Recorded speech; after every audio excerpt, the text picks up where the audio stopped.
सभी साथियों को मेरा नमस्कार। जैसा कि हम मौजूद हैं अभी अपने धरना स्थल पर और अभी हम लोग गए हुए थे भाजपा कार्यालय के पास शर्मा टी स्टॉल, जहाँ पर न्यूज़ 18 का कार्यक्रम लगा था भैया जी कहन का। तो हम 15 से 20 साथी वहाँ पर पहुँचे थे अपनी आवाज़ उठाने के लिए कि भैया जी कहन के प्रोग्राम में हम लोग भी जाएंगे और अपनी आवाज़ उठाएंगे, क्योंकि कुछ गोदी मीडिया जो हमारी आवाज़ नहीं उठा रहे हैं।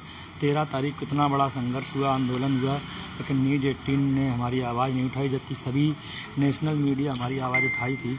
इसी की वजह से हम लोग में आक्रोश था कि हम लोग जाएंगे उनके प्रोग्राम में।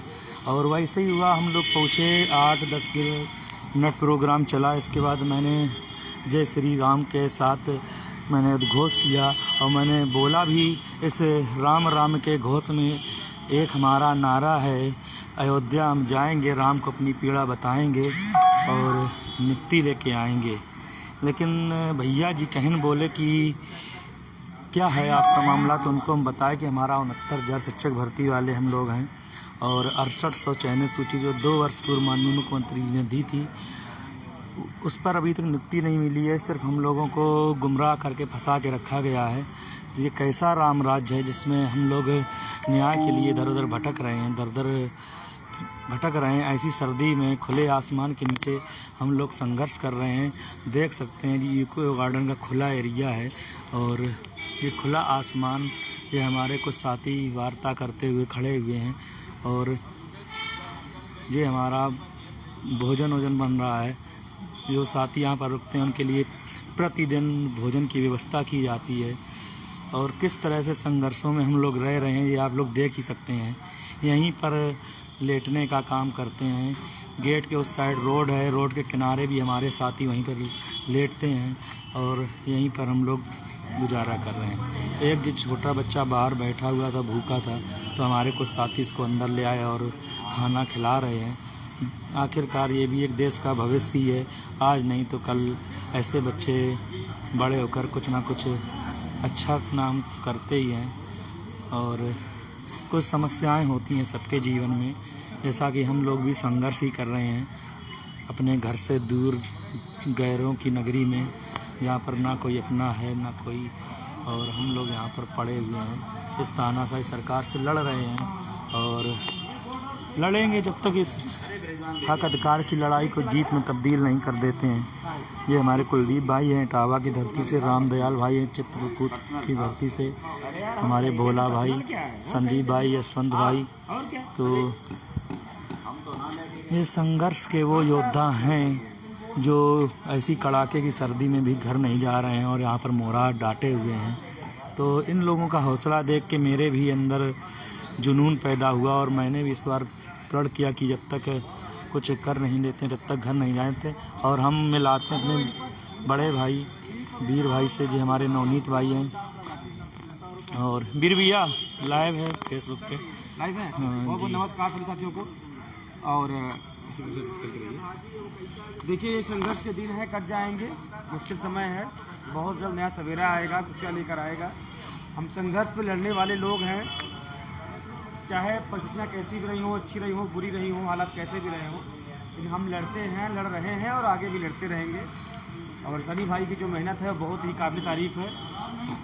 बहुत कुछ चीज़ें हमने इनसे सीखी है और देखता रहता हूँ जब इनका संघर्ष, तो हर व्यक्ति कुछ न कुछ सीखता है। मैं इनको कुछ सीखता हूँ, उनसे लगातार संघर्ष करते हैं भाई। मैं चाहता हूँ कि आप लोग सहयोग करिए भाई का, जिस रूप से कर सकते हैं, क्योंकि भाई बहुत अच्छे क्रिएटर हैं। वो लगातार रील्स वगैरह बनाते रहते हैं, यूट्यूब पे पोस्ट करते रहते हैं, यूट्यूब पे वीडियो डालते हैं। आपकी सबकी जिम्मेदारी बनती है कि उनका सपोर्ट करिए, क्योंकि संघर्ष तो कर ही रहे हैं। वो संघर्ष को एक मौका समझकर वो जी रहे हैं और उसको जीना चाहते हैं वो, और जो जी रहे हैं वो तरीका उनका वो मुझे बहुत पसंद है। मैं भी इस तरह का ही सिपाही हूँ कि मैं अगर लड़ रहा हूँ, संघर्ष कर रहा हूँ, तो मैं उसको इंजॉय करना चाहता हूँ। मैं चाहता हूँ कि वो जो हमारा एक संघर्ष का दौर है वो कष्टकारी ना हो, मुश्किल हो लेकिन कष्टकारी ना हो।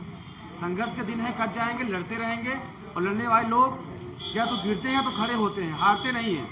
कितनी बार हारेंगे? 2 बार, 3 बार, 4 बार, 5 बार, जीतेंगे ज़रूर। तो आप सब लोग जहाँ भी हैं सपोर्ट करते रहे, हमारा सलीमा का सपोर्ट करते रहे, आंदोलन का सपोर्ट करते रहिए, लड़ते रहें, जरूर जीत मिलेगी। धन्यवाद। बड़े भैया का बहुत बहुत धन्यवाद। उन्होंने हमारे लिए इतने शब्द कहे, वो हमारा हौसला बढ़ाने का प्रयास करते हैं। हम उनसे काफ़ी छोटे हैं, वो हमसे काफ़ी बड़े हैं। उनका आशीर्वाद है, उन्हीं से मैंने प्रेरणा ली है, उन्हीं से मैंने सीखा है कि कैसे संघर्षों में लड़ा जाता है, कैसे अपने हक अधिकार के लिए इन तानाशाह सरकार से लड़ा जाता है, कैसे इनके आगे सीना ठोक के खड़ा हुआ जाता है। और वही हम लोग भी फॉलो कर रहे हैं। हमारे बहुत से भाई ऐसे हैं यहाँ पर जिनसे मैंने ये सब चीज़ें सीखी हैं और सीख रहे हैं। और जो चीज़ें मैंने यहाँ आकर सीखी हैं, मैं कहीं किसी भी विद्यालय, किसी भी यूनिवर्सिटी या किसी भी समाज में वो जाके वो चीज़ें मैं नहीं सीख पाया और ना सीख पाता शायद। मैंने ये 3 साल अपने संघर्ष में गुजारे ज़रूर हैं, लेकिन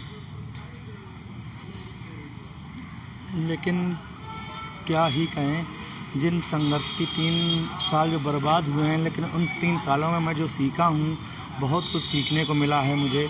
और अफसोस तो है कहीं ना कहीं से कि ये 3 साल मेरे बर्बाद हो गए, लेकिन एक गर्व भी होता कि मैंने जो इन 3 सालों में सीखा है तो कहीं ना कहीं रूप से मुझे इतना मजबूत बना दिया है कि जीवन के हर परिस्थिति में मैं लड़ने के लिए तैयार हूँ।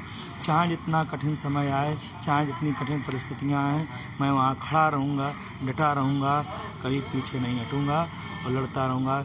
इसी के साथ मैं अपनी वाणी को विराम देता हूँ। जय हिंद, जय भारत, जय संविधान, जय बाबा साहब, जय भीम, इंकलाब जिंदाबाद।